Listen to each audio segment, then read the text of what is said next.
그 중에 하나가 이 낙태에 대한 문제죠. 낙태 얘기가 딱 나오면 기독교인과 또 반기독교인 이렇게 색깔이 확 보게 됩니다. 그 낙태를 찬성하시는 분들은 여러 가지가 이유가 있겠지만, 물론 어머니의 생명을 구해야 된다고 누구든 주장하면서야 기독교인들도 찬성을 하죠. 근데 일반적으로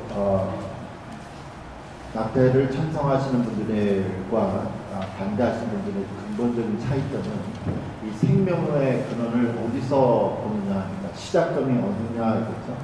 반대하시는 분들은 생명이 엄마 뱃속에서 태어난 만들어진 그 시점을 생명으로 보고 있습니다. 고귀하다 이거죠. 그렇지만 반대하시는 분들은 여기가 엄마 뱃속에서 나오기 이전까지는 사람이 아니라는 거예요. 그래서 여러 가지 이유를 인해서 없애도 된다고 생각을 하고 있습니다. 그렇지만 어떻게 생각을 하던 아이가 임신이 되면 엄마나 아빠가 그 아이에게 아직 태어나지도 않은 체에게 생명체에게 이름을 주죠. 정을 주고 이야기를 하지 않습니까? 그리고 이제 아이가 태어나죠. 물론 아이가 태어났다고 해서 사람인데 아직 사람 구실을 못하고 있죠. 매일같이 부모의 관심이 필요합니다. 먹여주고 재워주고 씻겨줘야지. 그리고 많은 실수를 통해서 넘어지고 일어나면서 걷기 연습을 하면서 사람이 되어 가고 있습니다. 오늘 성경에서 이제 우리가 읽은 하나님의 약속과 명령을 따라서 유대인의 조상이 되는 아브라함의 이야기에서도 우리가 그런 걸 보죠. 아브라함이 하나님께로 부름을 받았을 때 그의 육신의 나이는 75세였습니다. 어쩌면 장성한 사람이었죠. 그러나 이제 하나님으로부터 처음 받는 영적인 생활을 이제 처음 시작하는 영적인 아이와 같았습니다. 아직 성숙하지 못했다라는 거죠. 그러한 모습이 이제 오늘 본문에서 나타나죠. 창세기 우리가 읽었는데 12장 10절 바로 앞에 5절에서 9절 여기에 보면 이 사람이 하나님의 약속을 따라서 움직이는 곳마다 예배를 드리고 제단을 쌓고 기도했던 내용이 있습니다. 그렇게 많은 이동을 하는데 사실 우리도 미국에 와서 살지만 이사하기 그렇게 쉽지는 않죠. 많은 사람들이 이사 그렇게 좋아하지는 않습니다. 아무리 잘 되어서 간다고 해도 몇 개월마다 자주 이사를 하게 되면 힘이 들죠. 이 사람이 그랬죠. 아브라함이 분명 하나님의 이름으로 하나님의 복을 약속을 받아서 약속의 땅으로 텐트 치고 또 접고 텐트 치고 접고 하는 힘든 일을 했습니다. 그럼에도 불구하고 기뻤던 것은 약속의 땅이나 목적지로 가기 때문에 그 이사가 힘들지 않죠. 계속 창세기 10장 1절에서 3절에 나오던 그 약속 믿고 이동을 했습니다. 그런데 결국에는 왔는데 문제가 생겼어요. 10절 초반절에 보니까 문제가 생겼습니다. 이렇게 말씀하시죠. 그 땅에 기근이 들었으므로 하나님의 약속을 믿고 약속의 땅이라고 하는데 복은 없고 가뭄이 들었습니다. 어려움을 닥치게 된 거죠. 지금까지요. 아브라함의 일생을 보면 아브라함이 갈대아 우르 사람이라고 하는데 그리고 창세기 12장 이동하기 전까지는 하란이라는 곳에 있었는데 우르라는 곳이나 하란이라는 곳은 항상 물이 많은 곳이었습니다. 가뭄에 걱정이 없었죠.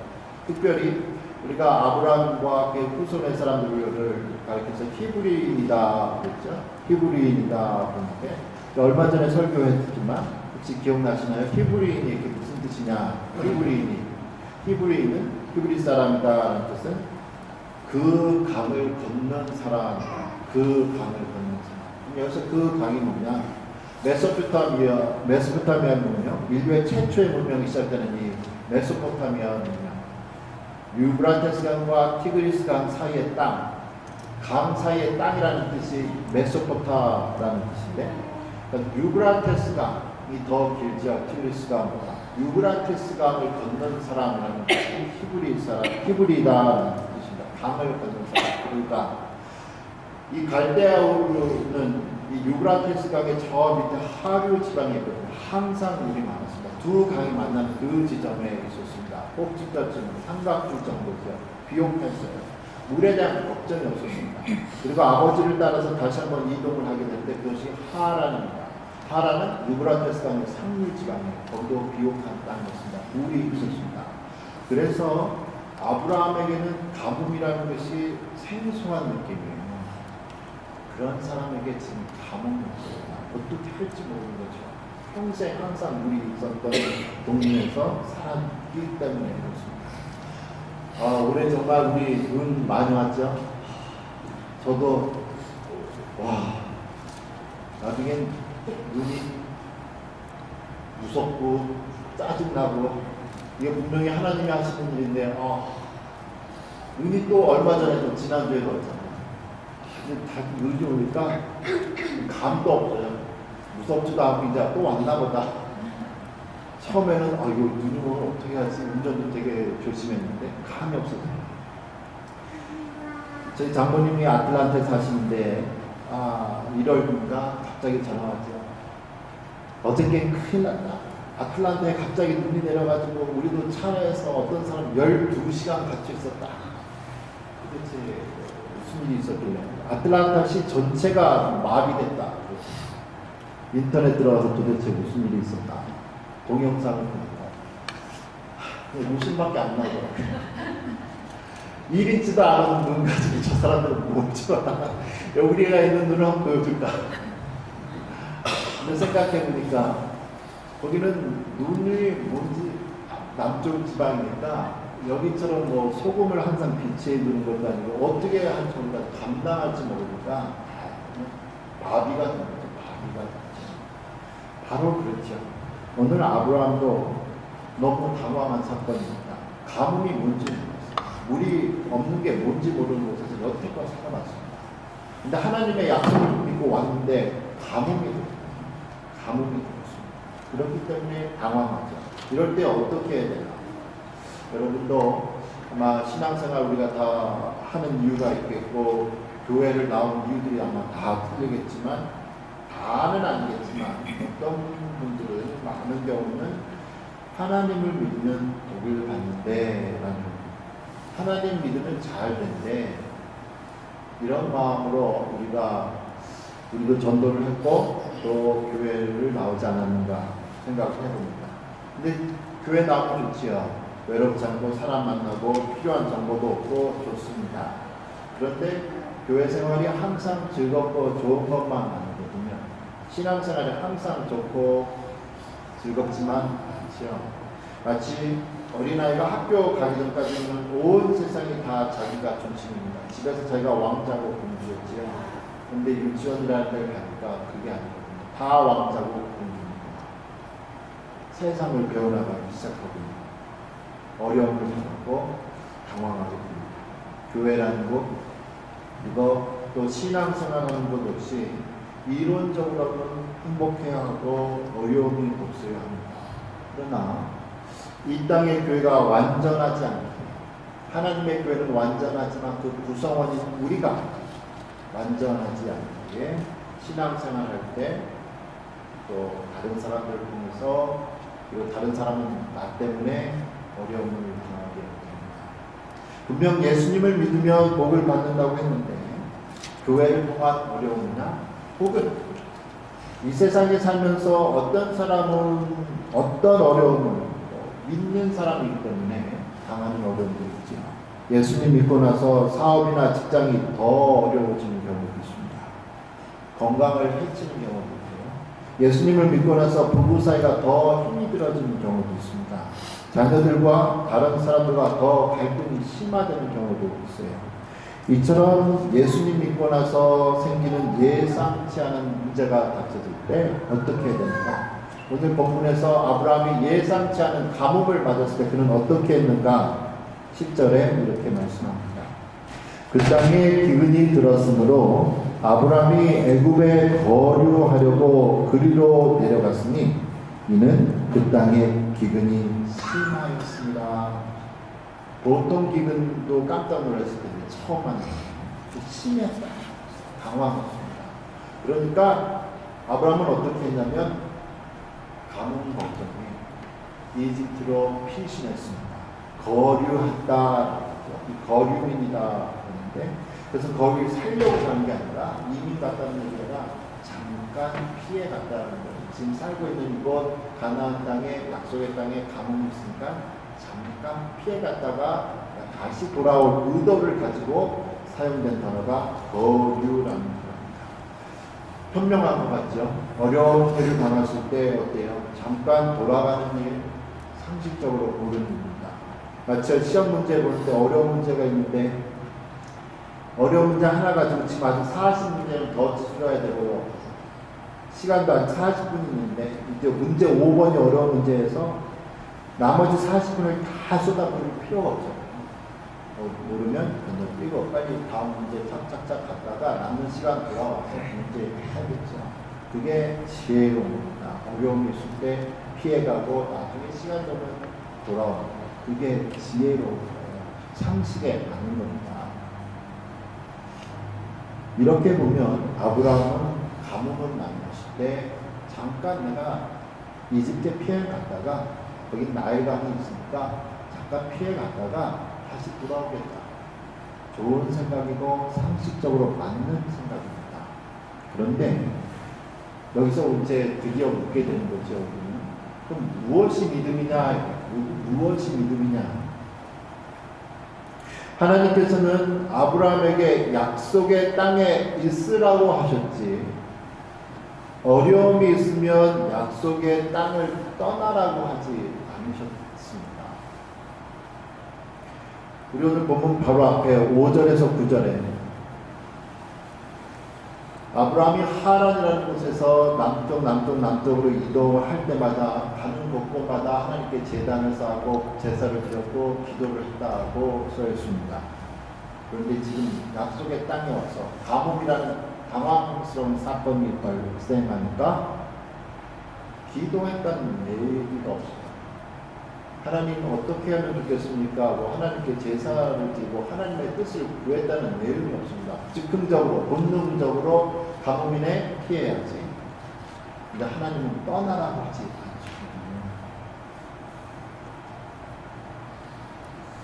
이렇게 자기의 생각을 따라서 남쪽 이집트로 가면 문제가 해결이 될 줄 알았습니다. 근데 더 큰 문제가 거기서 생겨났어요. 이집트 왕이 아브라함에게 있었던 아내 사레, 당시 사레가 65세입니다. 65세 된 사레의 외모에 꿀떡 빠져갑니다. 저 여자 내 아내로 바꾸다 데려가려고 하지. 마치 여우를 피하려다가 호랑이가 그렇게 됐습니다. 우리도 그렇습니다. 예수님 믿고 나서 문제가 닥쳐요. 분명히 예수님 믿으면 복을 받는다고 했는데 문제가 잘 해결되지 않는 경우가 있습니다. 오히려 더 문제가 복잡해지는 때가 있죠. 그때 어떻게 문제를 해결해 나가느냐가 나의 믿음을 보여주고 있습니다. 상식적으로 해결하는가, 아니면 하나님의 뜻을 하나님께 기도하면서 뜻을 묻는가. 하나님의 뜻을 버린다거나 아니면 일을 해결하려고 하는데 하나님이 원하시지 않는 방법으로 문제를 풀면 지금은 되는 것 같습니다. 아브라함이 가뭄을 피해서 가니까 여기 물이 있네 되어 보는 것처럼. 그러나 언젠가는 문제가 복잡해지죠. 아브라함이 그곳에서 아내를 빼앗기게 됩니다. 마치 문제를 해결하기 위해 한 번 거짓말만 하면 되겠지 했는데 계속 거짓말을 해야 되는 것처럼 복잡해지죠. 그때 이런 경우에 정말 상식적으로는 피해야 되고 이렇게 해야 되는데 하나님은 아무 말씀 없으셔서 답답해야 됩니다. 하나님만 의지하라고 할 때 이런 찬송가가 있지요.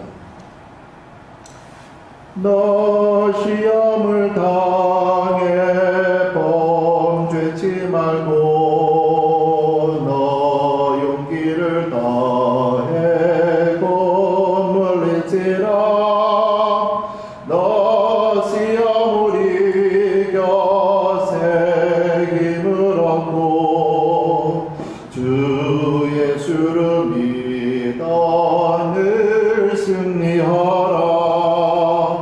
우리 구주의 힘과 그의 위로를 빌라 주님 내 편에 서서 항상 도우시리.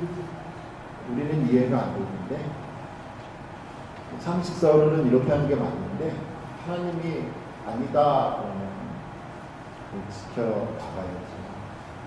그런데 도대체 자세히 또 내용을 보려고 합니다. 아브라함이 하나님을 찾기보다는 자기 방법대로 문제를 해결하려고 했는데 무슨 일이 일어났냐. 이때 아브라함 나이가 75세였습니다. 아내는 10살 어린 65세였고요. 당시에 최강국의 나라 왕, 이집트 왕이었습니다. 원하는 여자 자기가 갖고 싶으면 다 가질 수 있는 그러한 사람이었는데 이 이집트 왕이 도대체 65세 된 사라의 미모에 확 빠졌다.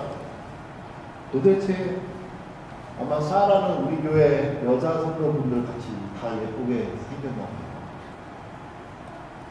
웃어야 되는데 아니 도대체 이해가 안 되는 거죠. 아니 사례가 얼마나 예쁘게 생겼기에 65세의 미모로 최강국의 나라의 왕의 마음을 확 잡을 수 있으면 이해가 안 돼요.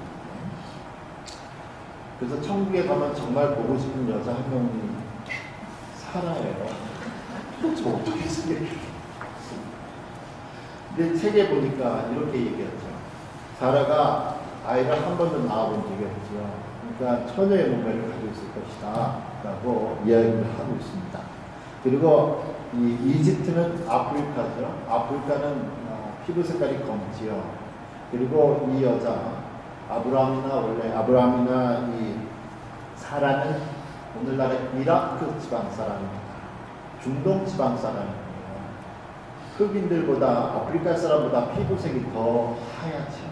이국적인 면모에다가 아이를 낳아보지 않았던 여인의 모습에 아마 반하지 않는다라고 책에 그렇게 써 있습니다. 이유야 어떻든 아브라함은 가문보다 더 큰 걱정이 지금 생기게 된 거예요. 최강국의 왕이 아내를 달라고 하는데 어떻게 해야 돼요? 안 주겠다 그러면 자기 죽여서 데려갈 것 같거든요. 그래서 어차피 빼앗길 거 나라도 살자 해서 이렇게 얘기했죠. 내 부인이 아니고 누이 동생입니다. 뭐예요? 가져가도 돼요. 나만 살려주세요. 그런 거. 어차피 빼앗길 거 나라도 살자라고 했습니다. 사실 사례가 아브라함의 동생은 맞아요. 누이 동생은 배다른 누이 동생은 맞습니다. 그러나 본문에서 그렇게 이야기한 것은 얘 죽이고 나 살고 싶어요. 악한 동으로 왕을 속였죠. 그리고 왕은 말 그대로 데려갔고 감사의 사례로 많은 선물을 주었습니다. 가뭄이라는 문제를 당했을 때 하나님께 여쭈어보지도 않고 약속의 땅을 떠난 아브라함이 이제는 아내도 빼앗기게 되었죠. 그러면서 우리가 한번 생각해보는 문제가 이겁니다. 하나님이 직접 고르신 아브라함이라는 이 사람도 자기 목숨 앞에서는 아내를 버리는데 그럼 별 볼 일 없는 사람이구나. 별 볼 일 없는 사람이구나. 이런 별 볼 일 없는 이 사람이 사실은 다른 사람이 아니고 나일 수도 있다 라는 생각을 하게 되죠. 우리가 비록 하나님의 자녀가 됐지만 우리도 얼마나 많은 경우에 우리가 우리의 문제 해결이나 우리의 이익을 위해서 다른 사람들 이용하고 배신할 수 있지요. 혹여 지금까지는 뭐 그런 적이 없다고 해도 정말 위급한 상황 보면 우리도 아브라함처럼 배신할 수 있는 사람들입니다.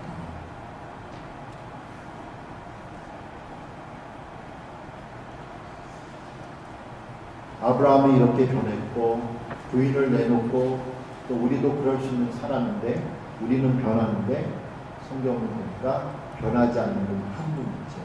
하나님입니다. 비록 아브라함이 자기가 살려고 부인을 내놓았음에도 불구하고 하나님은 어떻게 합니까? 17절에 보니까 하나님께서 사례의 일로 바로와 그의 집에 큰 재앙을 내리시죠. 하나님은 분명히 아브라함이 우리가 보기에는 너무 잘못했는데 너 그러면 돼? 그렇지 않았어요. 너 몇십 년 같이 살면 그러면 되겠냐? 하나님은 한 번도 그 말씀하지 않았습니다. 오히려 우리는 어떤 일이 일어나는지 모르지만 바로의 지방에 이 왕의 집에 재앙을 내리셔서 왕이 스스로 깨닫겠지. 뭔가 잘못됐다. 이러한 문제들을 보게 되죠. 비록 아브라함이 잘못을 했음에도 불구하고 책망을 안 하시고 오히려 위험에서 건져주신 하나님, 그러한 하나님, 변하지 아니하시는 하나님이 예수님 때에도 있었습니다. 사람들이 예수님을 시험을 하려고 하죠. 그날 간음 현장에서 간음에다 걸린 여자들입니다. 예수님께 사람들이 묻죠. 이 사람이 간음 현장에서 잡혔는데 어떻게 해야겠습니까? 이 여자. 법대로라면 돌로 쳐 죽여야겠죠. 예수님은 지금까지 사랑을 강조하셨는데 보겠다 이거예요. 어떻게 해야겠는가? 이 어려운 문제에서 예수님이 이렇게 말씀하시죠. 너희 중에 죄 없는 자가 먼저 돌로 치라. 그러자 이 말씀을 듣고 양심의 가책을 느껴서 어른으로 시작해서 젊은 사람까지 하나씩 다 떠났습니다. 그러시면서 예수님은 여자에게 이렇게 말씀하시죠. 나도 너를 정죄하지 아니하노니 가서 다시는 죄를 범하지 말라. 하나님은 자기가 살려고 아내를 팔아넘긴 아브라함도 용서하시고 은혜를 베푸시고 구원해 주셨습니다. 예수님에게는 용서 못 받을 죄가 없고 용서 못할 죄인이 한 명 없지. 예수님은 분명히 말씀하셨습니다. 내가 온 것은 의인을 구하러 온 것이 아니라 죄인을 구하러 왔다. 많은 경우에 우리가 교회에서 실망하고 교회의 다른 사람들에게 실망을 할 수 있습니다. 그 이유는 우리가 다 죄인이죠. 이 세상이 교회에 실망한다는 것은요, 기쁜 소식입니다. 좋은 소식이에요. 그 이유는 이 세상은 그나마 교회의 마지막 희망을 두고 있거든요. 교회 뭐마저 저렇게 보느냐. 그리고 교회가 잘못될 때 가슴 아파하는 마지막 희망을 교회 하나님의 사람에게 두고 있기 때문입니다. 이렇게 우리 기독교인이 이 세상의 기대에 못 미치는 삶을 살고 또 우리가 하나님의 기대에 못 미치는 죄인의 삶을 살아도 우리는 거기서 멈추면 안 되죠. 왜냐하면 오늘 본문에서 아브라함의 연약함을 도우셨던 하나님이 또 가늠한 여인을 용서하신 예수님의 자비로우심이 걸음마를 배우는 아이가 넘어진 것처럼 다시 일어나기를 어머니가 손 내미는 것처럼 우리가 비록 죄를 짓지만 우리 하나님은 우리를 기다리고 계십니다. 우리가 비록 예수님을 믿는다고 고백을 한 사람이지만 우리는 완전한 그리스도인이 아니죠. 성숙한 그리스도인이 되기 위해서 지금도 자라가고 있기 때문에 자라가고 범죄하고 또 회개하고 다시 하고 범죄하고 회개하고 이러한 과정들을 계속 해가면서 하나님의 은혜 가운데 우리가 완전한 성인이 되어가고 있습니다. 하나님의 은혜 가운데 우리가 정말 낙심하고 죄를 짓고 다른 사람에 대해서도 또 가슴을 하여 마음이 아플지라도 너희로 받아들일 수 있고 하나님이 나에게 대해서 자비로우신 것처럼 우리도 나 자신에게 자비로 우리도 다른 사람에게 자비로워서 다시 한번 일어나는 귀한 은혜가 있기를 소원합니다. 기도하죠. 살아계신 우리 하나님을 찬양합니다. 날마다 우리를 도우시는 하나님, 우리의 죄를 날마다 지으시는 하나님, 우리의 짐을 날마다 지으시는 하나님, 우리에게 은혜를 더하시고 용서의 용서를 더하여 주십시오. 우리가 아브라함처럼 부인을 팔아먹을 수 있는 사람들입니다. 하나님 나 살겠다고 하나님 버릴 수 있는 사람들입니다. 베드로도 자기 살려고 예수님 3번 부인했습니다. 우리 다 그럴 가능성들이 있는 사람들입니다. 하나님 긍휼히 여겨주시고 우리가 죄를 짓지만 다시 일어나도록 그래서 이 믿음의 발걸음을 계속 가도록 은혜를 더하여 주옵소서.